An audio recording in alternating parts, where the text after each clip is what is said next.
This week in Jamaica Now, Matthew the Menace, powerful Category 4 storm spares Jamaica but leaves a trail of deaths, devastation and destruction in Haiti, the Bahamas and parts of the U.S. Worry for Jamaican hotel workers forced to return to their low-lying apartments as shelters overflow in South Carolina. A real blunder, why a disaster risk specialist is not impressed with how the Jamaican government handled the Matthew mobilization. Traffic nightmare in Kingston as a collapsed thoroughfare forces the closure of Constant Spring Road, and suicide and attempted triple murder rocks a Clarendon community. I'm Damian Mitchell and this is Jamaica Now.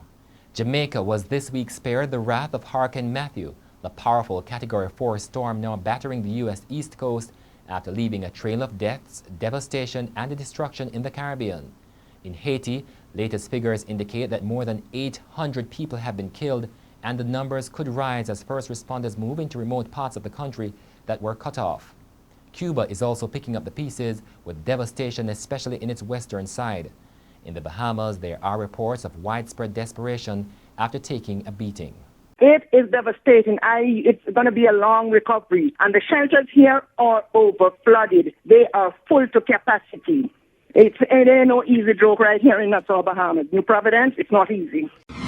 And after battering the Bahamas, Matthew roared to the U.S. East Coast, lashing Florida as it headed to the north, including Georgia, South Carolina, and North Carolina. Jamaica's Labor Ministry says steps were being taken to ensure the safety of Jamaican hotel workers in the Carolinas.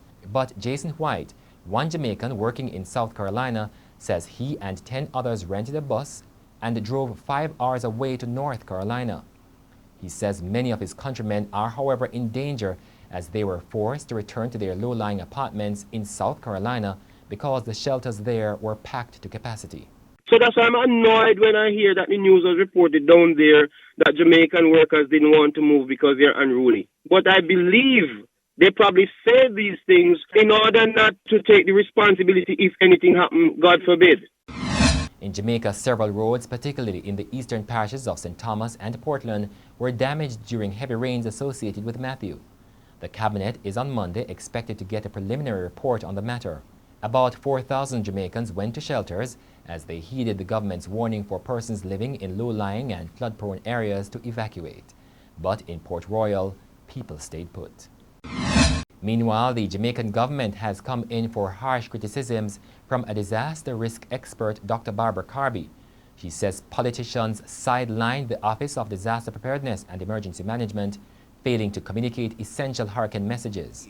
When I looked at the press conference, I was really thinking, wow, this is so mid-20th century. I would expect to see all the operational, technical and scientific information coming from the professionals, whereas the minister or other elected officials will be talking about, bigger issues of policy, the economy. At the same time, Dr. Carby says ODPEM ignored the hurricane projection model, indicating that Matthew would not have affected Jamaica as was being forecast. This is the position at the time, and that's the predicted path. And then these are the wind fields associated with the storm. The very east here, you could expect some branches breaking and so on. And then as you move west, evidently the effects become less and less. And the government says sugar workers in Golden Grove, St. Thomas, who have refused to leave their temporary Hurricane Matthew shelters will be allowed to remain there. The workers were allowed to relocate from their dilapidated barracks to unfinished barracks in a new housing scheme to ride out the hurricane. But the workers insisted they would not leave, although they are concerned about the lack of water, electricity and a functioning sewage system. Yes. We can't do no better, we have to stay up here. Crocodile is out here, and if we stay out there, crocodile will eat us. In other news, the Clarendon community of Longville Park Phase 3 was left in shock this week following a suicide and attempted triple murder. 40-year-old trucker and taxi operator Sean Sappleton died after locking his wife and her 2 adult daughters in a room, then pouring gas in the house and setting it ablaze. His wife and her 2 daughters, with several burns, were rescued by neighbors and taken to hospital, but it was Sappleton's charred remains that were removed. It has been peak hour traffic nightmare in the corporate area since Thursday when the National Works Agency closed a section of the Constant Spring Road in the vicinity of the marketplace. The road was closed after 2 gaping holes broke out on both the northbound and southbound lanes after a sewer main underneath the road surface collapsed. The NWA says it is undertaking emergency repair works.